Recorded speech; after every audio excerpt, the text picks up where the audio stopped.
Okay, so this picture I just wanted to show you they're not, although we've got a random kind of olive grove in the back, if you actually look, you'll see they're quite purposefully placed between these two trees. So I'm saying it's still not, even though it looks like a kind of haphazard background, it's still been thought about just where we're going to place the khasl and kala. Isn't the blue space at the top, isn't it distracting? A little bit. Yeah, I agree with you. If we got rid of that space, it'd probably be a tighter picture. But it's also nice, a little bit more room here. It's a nice picture anyway. This is shot at 1.8, which gives you that kind of creamy. Like, it's not quite a pastel feeling. How could we make that blurrier?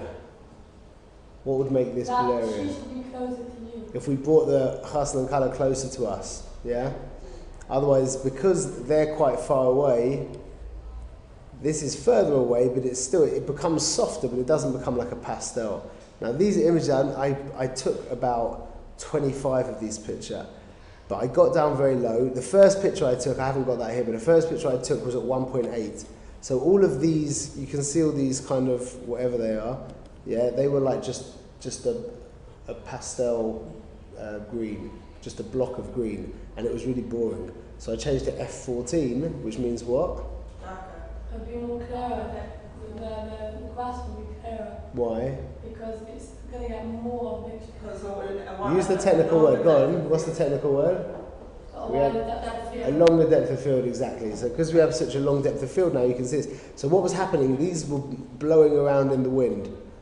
So it wasn't up to me, they were like, a lot of them covered over the khasl and kala and like were very distracting.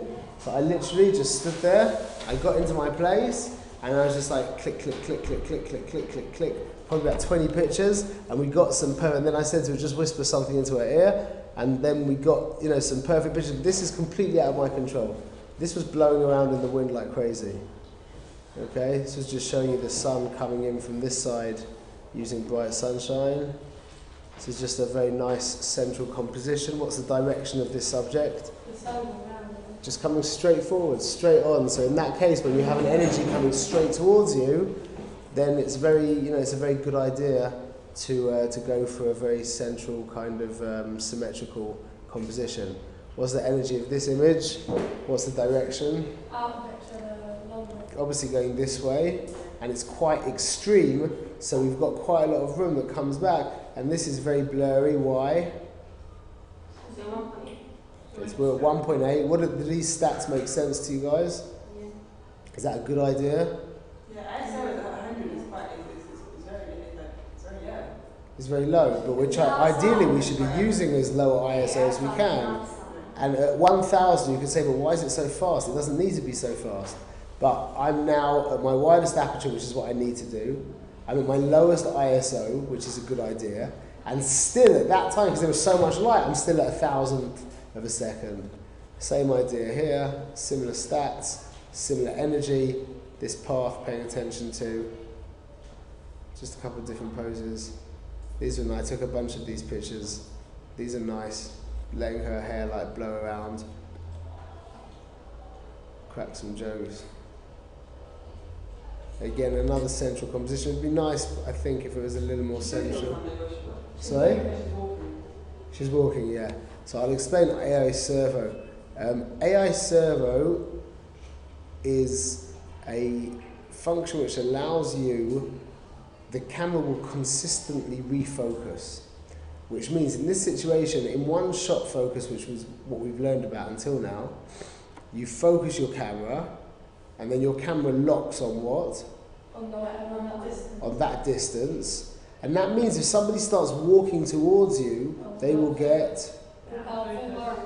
What? They will get blurrier and blurrier and blurrier and blurrier. So AI Servo, when you hold down your finger, it will track them between each picture, it will refocus. So you're able, on AI Servo, what? Where is that on the camera? We'll see, I'll show you later. But I'll show you after we've gone through these pictures. But AI Servo will allow you to take a picture of somebody walking towards you, and it will constantly refocus for every image. It's a very nice feature to have. On your cameras, it's a little bit tucked away in the menu. But now these images were so cool. See what I mean by a good sky? This isn't up to you know. And it also shows you on where you get married. You know, if you get married at Gutnick, you can't get pictures like this unless you go somewhere. Gutnick, it's in Beta de Fus. I'm just saying you can't. This is very like these images are so dependent on. There's so many things that came together to allow me to take these pictures that just, it's not in my control. You can't do this for every wedding. You don't get a sky like this for every wedding. You don't get a colour like this for every wedding. You don't get, you don't get a landscape like this. You don't get wind like this. All of these things came together. You don't get time like we had. All of these things come together to allow you to create amazing pictures. They took pictures beforehand. Nice central again, just very like carefully placed in between the trees. That adds all these things add to these images. Right down the road. Yeah, it's a cool shot. Random question. 20, 25 or 21, 22, around 21, 22, 23, something like that. Okay, this was a mistake image, but I like it a lot. Whereas you can see the focus, I got my focus like over here, which meant the husn and colour are blurry in the background, but I actually like that shot. In fact, I prefer this shot to this shot. This is called breaking the rules, okay? This is called breaking the rules. But just as I always say, you can only break the rules once you know the rules. I would suggest not breaking any rules for the first 5 years. That's my suggestion. And then try and break as many as you can. This was shooting now at f22. I don't know if it works so well. I don't think it works so well. It's okay. These lines here were created because we had a starburst. At f22 we were able to get a starburst. So it's not, I was working on seeing their profile. They weren't actually looking at each other. For me to get their profile, they weren't actually looking at each other. But I was just interested in getting, to make sure I get the most interesting line there. And that was just like a very quick, I was sitting in my car, they were walking to the car, just snapped a quick shot. This is the kind of shot that that wins competitions. I like this picture. It'd be nice if he was looking. As they're just walking into the car very quickly. And now this is just making use of colour. Okay, and trying to turn these little flowers, trying to look at it more in regards to not like, oh look, there's some flowers, just looking at it as just pure colour. That is a splodge of orange. How can I use that to make a gorgeous image? These are splodges of red. How can I use that to make a beautiful image? And then what kind of look would go with my subject if I'm using these kind of reds and these diagonal lines and these sharp textures and stuff? Am I going to want her to be posing with a nice happy smiley face or with a much more serious face? Doesn't her flowers clash with the colours? It's all different red. No. This idea of clashing, of colours clashing, is kind of like a misnomer in that it's much more. There isn't really such an idea of colours clashing. Like, it depends in the context. There can be like a feeling of like, they create different feelings, and different feelings can do different things. Like if you want it to be a little more intense, two colours that are just off of hue could actually help create a more intense feeling. So that when you say clash, it depends in which context. This is a nice shot. What about my stats here? Does this make sense to everybody? What would you imagine is pin sharp in this image? What do you think is what's the point, what's the key of this? Her eyes. Pin sharp. This picture is a picture of this girl's eyes. That's what this picture is. This was just a nice example. This is without any flash. This is just when the sun was coming in. It was such a time of day that this is like very little, nothing's been done on Photoshop really, but the sun is at the right strength, which allowed me to keep the sky. Do you remember I showed you on the trip when you expose on your subject, very often the sky becomes white. Yeah? And if you expose on the sky, then very often the subject becomes very dark.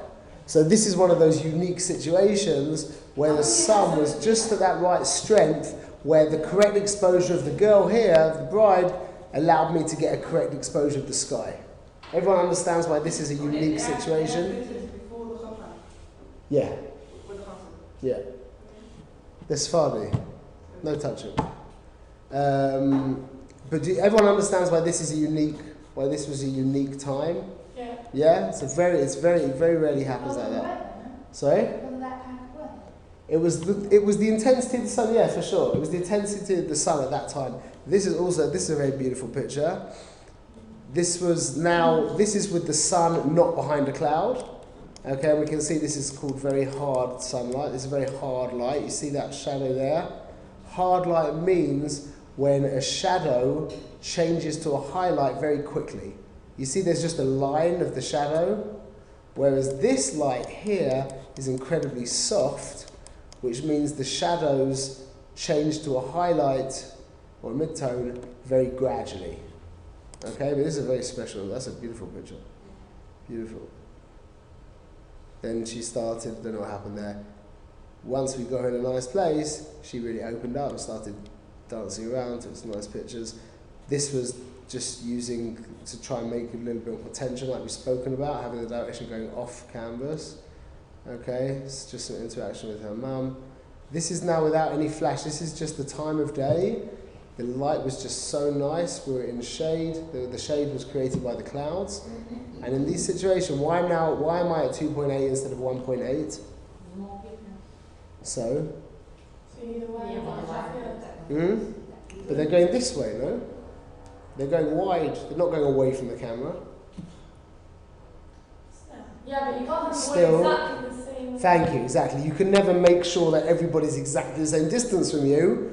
So it would be a real haval if we had some people sharp and some people a little softer. So 2.8 is still fine. We've still gotten away with a really nice pastel background. Also, we've learned about having the highlights in the background. About what do we say the key to backgrounds is? What's the two keys to background? Different colours and same exposure, different colour. So what about here? Is this the same exposure? Yeah. But the point is here though, you can still see that there's colour in the sky. There's a like a light blue in the sky. It didn't hit white. If this had hit white, it would be a very different image.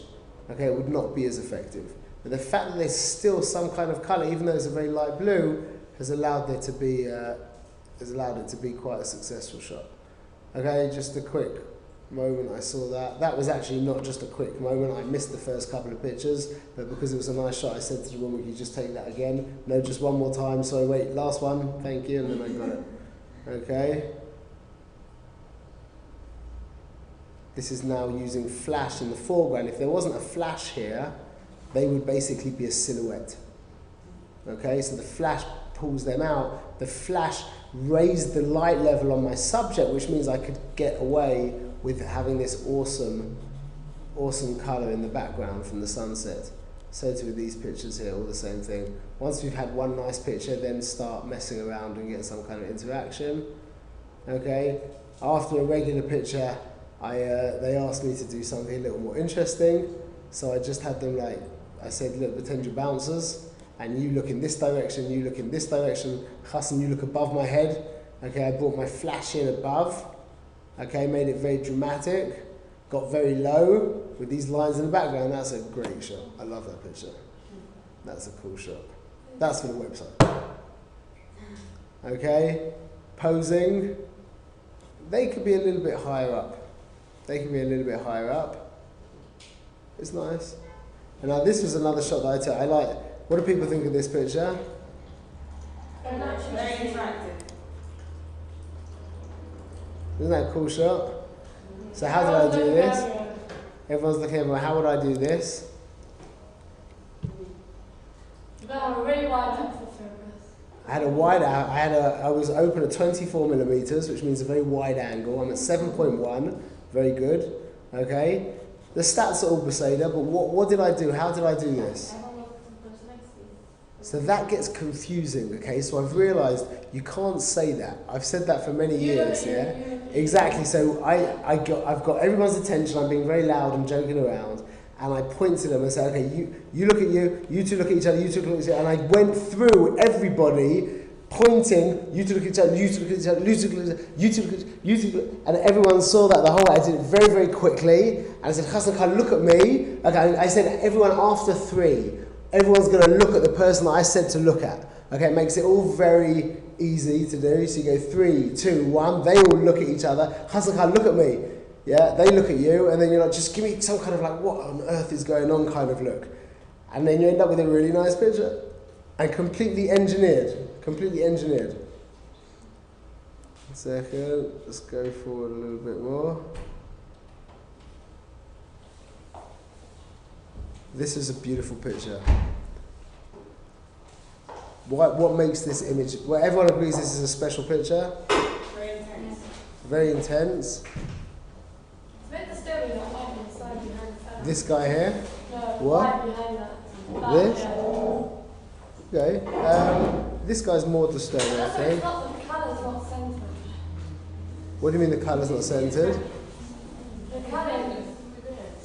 She's perfectly centred. She's centred between 2 people. Exactly. This is her frame. We haven't spoken about this so much, but this is called framing. Okay? Using these 2 people here, I've framed, and what has that given us?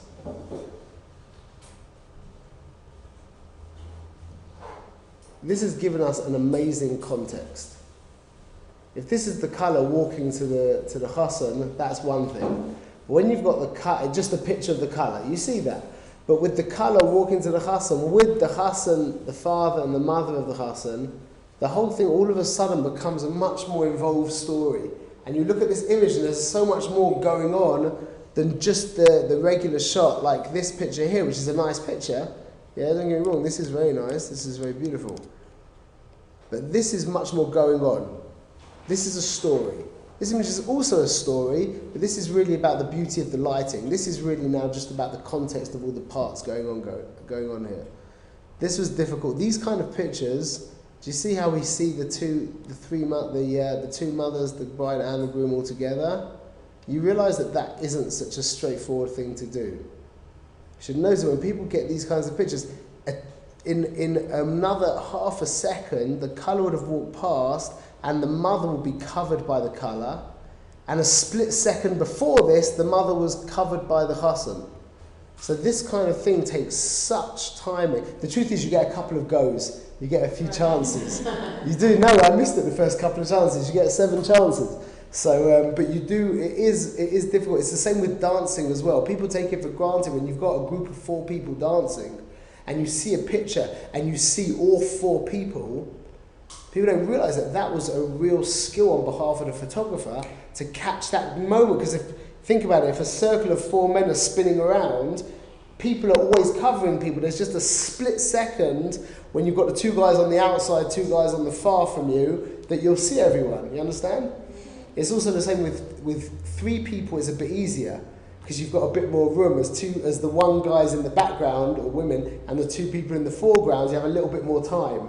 And 5 people, and there's different chances of getting different amounts of people spinning in a circle. Okay, this image here again, I was using AI Servo.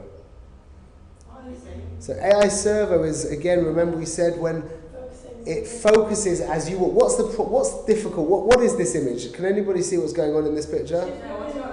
She's what? She's walking around him. So why would that be difficult? What would make that difficult to take pictures of? But not just she's moving what? She's moving towards you, exactly.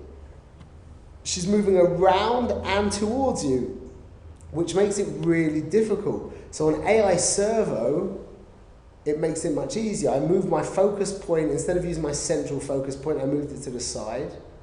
And then as she's walking around, I'm just going click, click, click, click. And then she should be pin sharp, which she is, pin sharp.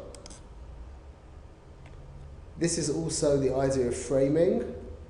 Okay, we've got our subject here, she's lit very beautifully, and we've got her given context. Remember, framing primarily gives you context. Framing doesn't just mean you've got a tree in the foreground. Framing can be anything that's helping to concentrate us on our subject and to board and to frame our subject. But more importantly, it gives us, that's on a graphical level, but on a contextual, like a subject level, on a contextual level, it gives you more context. To just see the colour here smiling is one thing, but to see the colour smiling at the Rav with the Hassan looking on gives you the whole picture of what's going on here. Okay, this is just another detail of the, just to get a detail. This is just a nice example. This image, I didn't choose another one, but I actually had enough time, because there's one thing, everyone always catches this shot. I mean, if you know, not always, sometimes you don't get it. But this is the kind of image you're used to seeing as a ring shot. Yeah? But isn't that just a bit more exciting, like the big picture? But it's not like the ring shot. So you'll actually notice that in the pictures that I took here, there was this shot, and then in a split second I zoomed in and I also got a close up as well. So if you have that extra second, you can try and get a little bit more information. No, but because you could see that was much more. Otherwise, Yeah, look but at. she's fully covered. Yeah. What? If she's fully covered, there's no point of getting such a shot. No. If she, oh yeah, it depends on kind of way. Yeah, for sure, yeah. Okay, what about this? What we've spoken about this now already for the past 10 minutes. Framing. Thank you very much. Again, it gives you a whole different context. Framing in images is incredibly important, especially. Exactly. It gives you a story. It helps with context, and you can use it graphically. So I'm using this very much graphically. This is split the image into a triangle in the middle into thirds. You've got 3 people basically placed on the third. You've got this guy reading the kasuba, and then you've got the Hassan and Kala looking on. It just gives complete context to the image. This is now just working with light. Okay, I've just lit her in a very cool way, and I've used the Hassan in the background to just echo the shape, to echo her shape, but in a very kind of muted way, because how did I do that? The very red depth of field. Very, you Very know, narrow. with a very what? Very narrow aperture. Nearly. Or wide aperture. Very wide aperture, which gives you a very shallow depth of field. Yeah, you understand it all, you just said the few wrong words. Say that. This is also the concept of framing. Okay? This took me a lot of pictures, because this shot I'm holding the camera above my head, and I was trying to be very, very precise to just get the rabbi focused and to get everyone in the right place. So there was actually a lot of pictures, plus to get a good look, a good expression on the rabbi's face as well. So I was actually standing here for, probably a minute, taking a picture, looking again, taking a picture, looking again. Okay, get the details again. Remember how much of the story is told in the hands. Okay, and then some more. This is now once they had gone mad. This was using just a flash from above, and these strong shapes here, very special. Like a nice interaction, everyone joking and laughing, and then just outside get my trademark image, then walking to the thing. This is just a cool shot. This is also a lovely picture of Mum. This is her husband. Look at that, isn't that a great moment? Great shot, right? She's like, he jumped over her, he put a cup down on the floor and like pretended it was like going to be a big thing and then jumped over it. And she was like, oh man. Oh, this is just an interesting shot. Someone dressed up in this thing, and these 3 girls were standing there, and I took a picture, and I was like, look how funny this is. And they were just there with a smile. I was like, what? Funny face, like that, and everyone immediately does that, and you end up with a great picture. Just a different level than just everyone just with a little smile. Funny face, it really goes with what's going on. Worked out great. And this was one, this is just using a macro lens. Do we get this sharp? What's a macro lens? Macro lens means that you can take a picture very close, means you can focus very close. Okay? This is also framing. Everybody understands how this is framing also? Yeah? We framed us now. Everyone is bringing us in. All the directions from the people standing around are all bringing us into the image. But they're giving us context as well. Okay? There you go.